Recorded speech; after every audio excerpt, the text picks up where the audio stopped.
신약성경 갈라디아서 2장 16절로 20절까지의 말씀을 함께 교독합니다. 사람이 의롭게 되는 것은 율법의 행위로 말미암음이 아니요 오직 예수 그리스도를 믿음으로 말미암은 줄 알므로 우리도 그리스도 예수를 믿나니 이는 우리가 율법의 행위로서가 아니고 그리스도를 믿음으로써 의롭다함을 얻으려 함이라. 율법의 행위로서는 의롭다함을 얻을 육체가 없느니라. 만일 우리가 그리스도 안에서 그렇게 되어야 되리라 그리스도께서 결코 될 수 없느냐. 만일 내가 헐었던 것을 다시 세우면 내가 나를 범법한 자로 만드는 것이라. 내가 율법으로 말미암아 그렇게 하였지만 이는 하나님에 대하여 생각합니다. 다 같이 20절. 내가 그리스도와 함께 십자가에 못 박혔나니 그런즉 이제는 내가 사는 것이 아니요 오직 내 안에 그리스도께서 사시는 것이라. 이제 내가 육체 가운데 사는 것은 나를 사랑하사 나를 위하여 자기 자신을 버리신 하나님의 아들을 믿는 믿음 안에서 사는 것이라. 아멘. 오늘 갈라디아서 2장 16절은 사람이 의롭게 되는 것은 율법의 행위로 말미암음이 아니요 오직 예수 그리스도를 믿음으로 말미암는 줄 알므로라고 하였습니다. 성경은 한결같이 사람의 구원이 사람의 행위에 있지 아니하고 믿음에 있음을 교훈하고 있습니다. 그런데 사람의 행위는 측정하고 평가하는데 용이할 수 있습니다. 그런데 믿음이라는 것은 그 믿음의 크기를 또 질을 평가하거나 또 측정하기가 어려운 점이 있는 것이 사실입니다. 그래서 정답은 아니지만 이번 주 신문에는 믿음을 평가할 수 있는 한 가지를 제한되어진 기사를 찾아볼 수 있습니다. 그 이번 주 신문 기사에는 미국 크리스천 포스트지에서 발표한 복음주의적인 기독교인의 8가지 특성이라는 기사가 있었는데 이 보고서에 따르면 전도의 적극적인 그리스도인과 또 전도의 소극적인 사람의 비율을 나눠봤더니 교회 내에 반 정도로 구성되어진 이런 샘플링을 찾아서 각각의 특징이 무엇인지를 한번 추적 조사를 해보았다라고 합니다. 그러니까 전도를 열심히 하는 사람의 특징이 무엇일까? 또 전도에 조금 소극적인 사람들의 특성이 무엇일까를 한번 조사해 보았다라고 합니다. 그런데 이 조사에서 다니엘 프라이스 교수는 전도에 적극적이지 않는, 그러니까 전도를 좀 소홀히 하는 그런 성도에게는 구원에 대한 확신이 낮게 조사되었다라고 합니다. 그러니까 3명 중에 1명만이 구원의 확신, 믿음이 있는 것으로 이렇게 조사가 되었다라고 합니다. 그런데 전도에 적극적인 사람들의 샘플에서는 76%의 구성원들이 자신의 구원에 대한 확신, 또 믿음에 대한 확신을 가지고 있었다라는 조사 결과를 얻었습니다. 이 프라이스 교수는 구원은 그리스도의 관계에 있어서 꼭 상관관계가 있다라고 이야기하고 있지는 않지만 자신이 확신하는 사람만이 그것을 남들에게도 전할 수 있는 것으로 생각해보면 이 조사 결과는 매우 의미 있는 것이다 라는 발표를 하였습니다. 따라서 절대화할 수는 없지만 믿음의 확신이 있고 구원의 확신이 있고 천국에 대한 확신이 있는 사람이라고 하면 전도에 좀 더 적극적인라는 것은 자연스러운 현상이다라는 것을 알 수 있습니다. 물론 전도에 조금 소극적인 사람에게 믿음이 없다라고 이야기할 수는 없지만 내가 확신하고 천국에 대한 소망이 분명하다라고 하면 아무래도 이 사람에게는 이 복음을 남에게 전도하려고 하는 의욕이나 또 생각이 더 많을 수밖에 없다라는 것을 알 수 있습니다. 이제 3월부터 한누리교회가 지난 3년 동안 코로나로 인하여서 전도하는 일에 또 대외 활동하는 것에 많은 제약이 있었는데 이제 여전도회를 중심으로 하여서 전도를 시작하려고 합니다. 또 온 교회가 한 달에 한 번은 나가서 이웃들에게 이 하나님의 말씀을 증거하려고 합니다. 이 증거를 통하여서 하나님의 복음이 이 지역에 널리 알려지고 또 우리가 전하는 것에 또 확신을 위하여 더 기도하는 교회가 되어지며 또 믿음이 공고해지는 기간이 되어지기를 소망을 합니다. 오늘 또 두 번째로 볼 것은 갈라디아서 2장 20절에 보면 내가 그리스도와 함께 십자가에 못 박혔나니라고 하였습니다. 오늘 오전에도 예수 그리스도의 십자가의 죽음이 다른 여러 사람들의 죽음이나 또 십자가에서 죽음을 당한 로마의 수만 명의 사람들이 있었습니다. 하지만 그 십자가에서 죽은 많은 다른 사람들과 예수 그리스도의 죽음이 다른 이유는 이 예수 그리스도의 죽음이 다른 십자가의 죽음을 당한 사람들이 그들의 죄를 인하여서 죽은 것이지만 아무 죄 없으신 예수님이 십자가에 죽으심이기 때문에 특별할 수밖에 없다라고 말씀을 드렸습니다. 하나님은 이 예수 그리스도의 십자가의 죽음을 이렇게 설명하고 있습니다. 요한일서 4장 9절에 하나님의 사랑이 우리에게 이렇게 나타난 바 되었으니 하나님이 자기의 독생자를 세상에 보내심은 저로 말미암아 우리를 살리려 하심이니라 라고 하였습니다. 하나님께서 우리를 얼마만큼 사랑하시는지 자신의 독생자를 이 땅에 보내시고 그 사랑하는 독생자 예수 그리스도를 십자가에 못 박아 죽임으로 우리의 모든 죄를 사하려고 하실 만큼 우리를 사랑한다라고 성경이 교훈하고 있는 것을 볼 수 있습니다. 오늘 본문인 갈라디아서 2장 20절도 후반절에 나를 사랑하사 나를 위하여 자기 자신을 버리신 하나님의 아들을 믿는 믿음 안에서 사는 것이라 라고 하였습니다. 성부 하나님의 사랑이 나타난 것이 십자가이고 또 성자 예수 그리스도의 사랑이 분명하게 나타난 곳이 바로 십자가라고 성경이 교훈하고 있는 것을 볼 수 있습니다. 우리는 다른 사람을 사랑한다라고 할 때에 얼마만큼 사랑하는지를 표현할 때에 하늘만큼 땅만큼 사랑한다라고 이야기를 하곤 합니다. 하지만 정말 나를 위하여 하늘만큼 땅만큼 사랑한다라고 하는 사람이 이 땅 안에 무수히 많은 다이아몬드나 금의 작은 일부분도 우리에게 다 주는 것은 아니지 않습니까? 저도 집사람한테 다이아몬드나 진짜 금은 못 사준 것 같아요. 14K, 18K였나요? 이거 쓴 건 아닌 것 같아요. 그러니까 사람은 아무리 이 하늘과 땅을 비유하여 설명한다 할지라도 그것이 공허하고 또 그것을 다 채우지도 못하는 것을 볼 수 있어. 그런데 요한복음 1장 3절에 보면 만물이 그로 말미암아 지은 바 되었으니 지은 것이 하나도 그가 없이 된 것이 없느니라. 즉 예수 그리스도는 이 모든 하늘과 이 땅을 창조하신 하나님이시다라는 것입니다.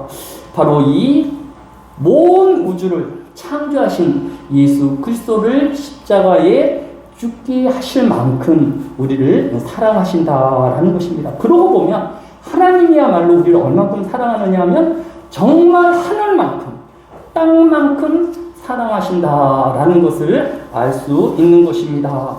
요한복음 3장 16절도 하나님이 세상을 이처럼 사랑하사 독생자를 주셨으니 이는 저를 믿는 자마다 멸망치 않고 영생을 얻게 하려 하심이라 라고 기록하고 있는 것을 볼 수 있습니다. 한마디로 십자가는 우리가 이 십자가를 바라보면서 하나님의 사랑과 예수 그리스도의 사랑을 보고 확인할 수 있는 우리의 징표가 되어지는 것을 볼 수 있습니다. 두 번째로 예수 그리스도의 십자가가 특별한 것은 이 십자가의 죽음에는 죽으심에 특별한 기적이 세 가지가 일어났다라는 것입니다. 첫 번째는 오늘 오전 설교에서 말씀드렸던 것처럼 예수님이 십자가에 달리시는 오후 12시부터 오후 3시까지 온 땅에 캄캄한 암흑이 임하였다라는 것입니다. 오전에서 말씀드렸던 것처럼 그것이 일식이라고 하면 일식은 길어야 2분, 3분에 그치는데 3시간 동안 암흑이 있었다라는 것은 하나님의 특별한 섭리가 작용하였음을 보여주고 있는 것을 볼 수 있습니다. 시편 34편 19절로 20절에 보면 의인의 고난은 많으나 여호와께서 그의 모든 고난에서 건지시는도다. 그의 모든 뼈를 보호하심이요 그 중에서 하나도 꺾이지 아니하도다라고 하였습니다. 아무 죄 없으신 예수 그리스도께서 십자가에 달리심을 하나님이 차마 보실 수 없으심이며 또 모든 십자가에 죽은 죄인들은 그 뼈를 꺾어서 정말 그 사람이 죽었는지를 확인하는 것이 로마의 법입니다. 하지만 예수님은 그 뼈에 부러짐이 없이 하나님의 보호하심을 입은 것을 볼 수 있습니다. 이처럼 예수 그리스도의 십자가의 죽음에는 하나님의 섭리가 함께하였음을 볼 수 있습니다. 또 예수님의 십자가의 죽음에 일어났던 두 번째 기적은 성전의 휘장이 위에서 아래로 찢어지는 일이 있었습니다. 마태복음 27장 51절에 보면 이에 성소 휘장이 위로부터 아래까지 찢어져 불이 되고라고 하였습니다. 예루살렘의 성전은 언약궤가 보관되어 있는 지성소와 떡상과 금축대가 좌우로 놓여져 있는 성소로 구분하여 볼 수 있는데 이 지성소와 성소를 가로막고 있는 것은 바로 휘장입니다. 지성소의 폭이 10구빗 그러니까 4.5m 정도 되어지는 큰 휘장이 위에서부터 아래로 찢어진 것을 볼 수 있습니다. 이 휘장의 목적은 지성소에는 오직 대제사장만 들어가서 하나님을 맞대고 있을 수 있는 공간이기 때문입니다. 그런데 히브리서 4장 16절에 보면 우리는 국민하심을 받을 때를 따라 돕는 은혜를 얻기 위하여 은혜의 보좌 앞에 담대히 나아갈 것이니라 라고 하였습니다. 이 지성소의 휘장이 찢어진 이후로는 이제 대제사장을 거치지 아니하고 모든 성도가 하나님의 보좌 앞에 나아갈 은혜를 얻게 되었다라는 것입니다. 가톨릭은 지금도 하나님께 나아가기 위해서는 마리아를 통하여 기도하거나 마리아를 통하여 부탁을 하여 하나님께 나아갈 수 있다라고 가르치는데 가톨릭의 교황 그레고리 1세는 죄에 대한 속죄는 그리스도를 통해서 일어나지만 성인들의 중재기도 특히 마리아의 중재기도를 통하여 더욱 효과가 난다라고 지금도 가르치고 있는 것을 볼 수 있습니다. 지금의 가톨릭 교의 헌장 69항에는 모든 그리스도인들은 천주의 모친이시며 사람들의 어머니이신 성모님께 간절히 기도하여야 한다라고 지금도 기록되어 있는 것을 볼 수 있습니다. 그런데 그거는 사람의 기록이고 성경이 무엇이라고 이야기하고 있을까요? 디모데전서 2장 5절에 보면 하나님은 한 분이시요 또 하나님과 사람 사이의 중보자도 한 분이시니 곧 사람이신 그리스도 예수시라 라고 분명히 기록되어 있는 것을 볼 수 있습니다. 하나님과 사람의 중보자는 마리아나 다른 무엇도 아닌 오직 예수소 한 분임을 성경이 분명하게 기록하고 있는 것을 볼 수 있습니다. 우리는 예수의 십자가의 대속의 은혜로 하나님의 은혜의 보좌로 나아갈 수 있는 은혜를 덧입은 자가 되어진 것입니다.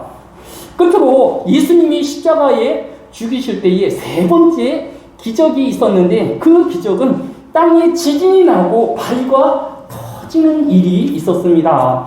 마태복음 27장 51절에 보면 이에 성소 휘장이 위로부터 아래까지 찢어져 둘이 되고 땅이 진동하며 바위가 터지고 라고 기록되어 있는 것을 볼 수 있습니다.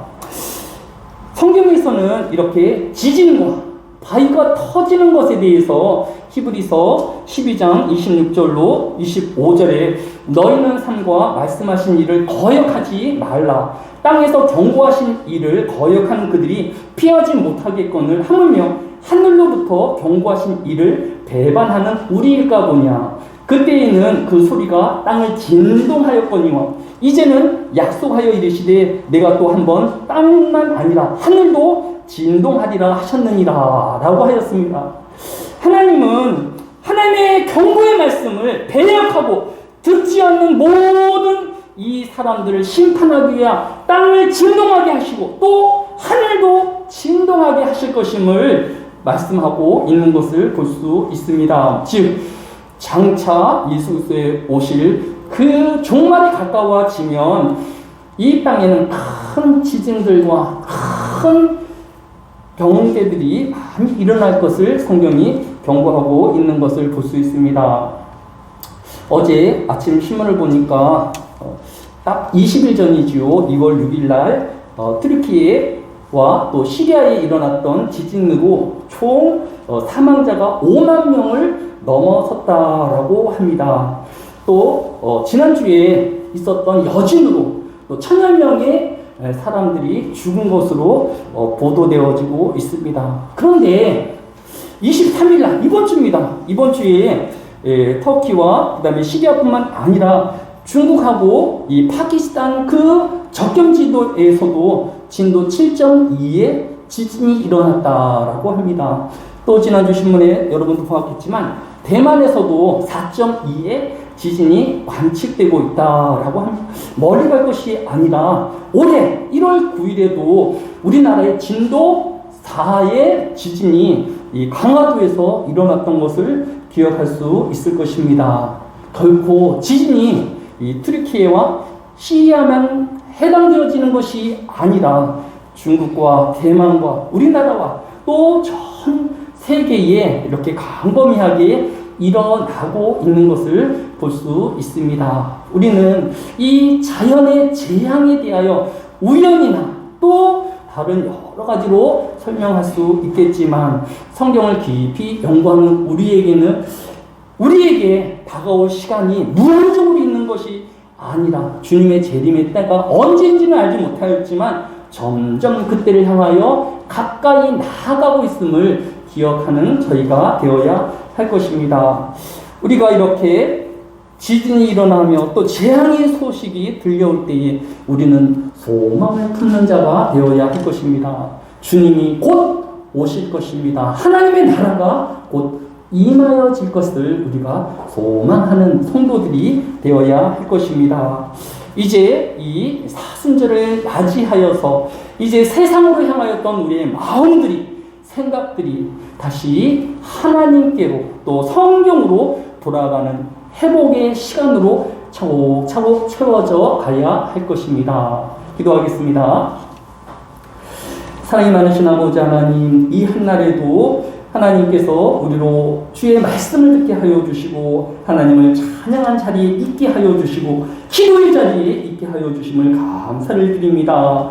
세상의 풍요로움과 또 화려함에 취하는 자를 되어지지 아니하게 하여 주시고 믿음의 굳건히 서는 자가 되어지게 하여 주시며 확신 가운데 복음을 전파하는 성도들이 되어지게 하여 주시기를 원합니다. 주님의 말씀일 때 부끄럽지 아니하는 구원을 소유한 자가 되어질 수 있도록 맡기는 사명의 끝까지 충성하는 하나님의 백성들이 되어지게 하여 주옵소서. 감사를 드리오며 예수님의 이름으로 기도드렸사옵나이다. 아멘.